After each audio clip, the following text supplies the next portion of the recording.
दोस्तों जो रिपोर्ट्स आ रही हैं उनके मुताबिक सैमसंग इस साल लगभग 4 फोल्डिंग स्मार्टफोन लॉन्च करने वाला है, जिसमें इसके 3 वर्जन है वो तो ग्लोबली लॉन्च होंगे और इसका एक स्पेशल वर्जन चाइना में लॉन्च होगा जो सिर्फ चाइना के लिए होगा। और सेम यही तरीका सैमसंग ने गैलेक्सी Z Fold 2 के भी साथ अपनाया था, जिसमें सैमसंग ने गैलेक्सी Z Fold 2 का एक वर्जन तो ग्लोबल मार्केट में लॉन्च किया और एक स्पेशल और बिगर वर्जन चाइनीज मार्केट के लिए अलग से लॉन्च किया। और अब जो गैलेक्सी Z Flip 3 है वो सैमसंग की तरफ से आने वाला अगला फोल्डिंग स्मार्टफोन एक्सपेक्ट किया जा रहा है। और ये जो गैलेक्सी Z Flip 3 है ये पीछे कुछ लीक्स में भी आ चुका है और जिस चीज के कारण हम इस वक्त तक इसकी कुछ डिटेल्स के बारे में भी जान चुके हैं। जैसे कि हमें अब की बार इस गैलेक्सी Z Flip 3 में इसके प्रीडिसेसर के मुकाबले थोड़ी बड़ी LTPO डिस्प्ले देखने को मिलेगी जो दोस्तों 120 हर्ट्ज तक की एडेप्टिव रिफ्रेश रेट सपोर्ट करती है। और हमें इसके बाहर आउटर कवर में जो डिस्प्ले देखने को मिलती है वो भी अब की बार इसके प्रीडिसेसर से बड़ी होने वाली है। और इस गैलेक्सी Z Flip 3 में जो कैमरा होने वाले हैं उसमें भी हमें बहुत से इंप्रूवमेंट्स देखने को मिलेंगे। और दोस्तों आज हमारे पास इस गैलेक्सी Z Flip 3 की कुछ और डिटेल्स आ गई हैं और इसके रिलीज होने की एक पॉसिबल डेट भी। तो दोस्तों एक पॉपुलर टिप्सटर है जिनका नाम है गेलॉक्स, उन्होंने इस गैलेक्सी Z Flip 3 की कुछ की स्पेसिफिकेशंस बताई हैं जो हमें अब की बार इसमें देखने को मिलेंगी। और ये चीज तो आप जानते हो कि जब तक हमें इसकी ऑफिशियल स्पेक्स का पता नहीं चल जाता कंपनी की तरफ से तब तक इन डिटेल्स को ज्यादा सीरियसली मत लेना।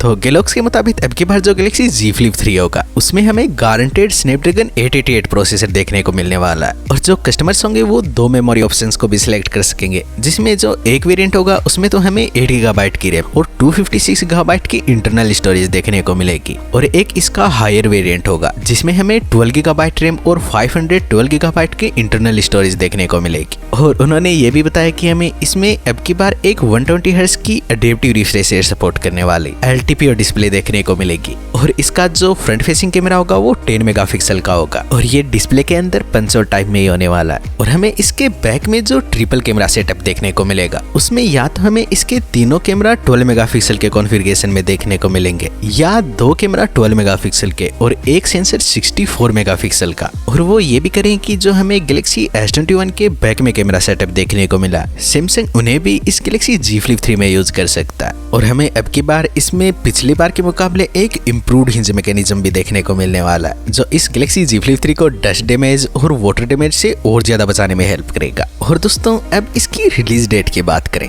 तो रोसिंग ने मैक्स वाइनबेक के एक ट्वीट का रिप्लाई करते हुए कहा कि इस गैलेक्सी Z Flip 3 के जो डिस्प्ले पैनल है वो मई में शिप होना स्टार्ट हो जाएंगे और इन्हें देखते हुए ये जो गैलेक्सी Z Flip 3 है ये जून या जुलाई में लॉन्च होगा। और दोस्तों जैसे इस गैलेक्सी Z Flip 3 की कुछ और इन्फॉर्मेशन आती है मैं आपको इस चैनल पे जरूर दूंगा, तो चैनल सब्सक्राइब जरूर कर लेना। और अगर आपको ये वीडियो अच्छा लगा तो प्लीज वीडियो को लाइक जरूर कर देना। और अगर आप चैनल पे पहली बार आए तो चैनल सब्सक्राइब जरूर कर लेना। और मैं मिलता हूँ आपसे एक नए वीडियो के साथ।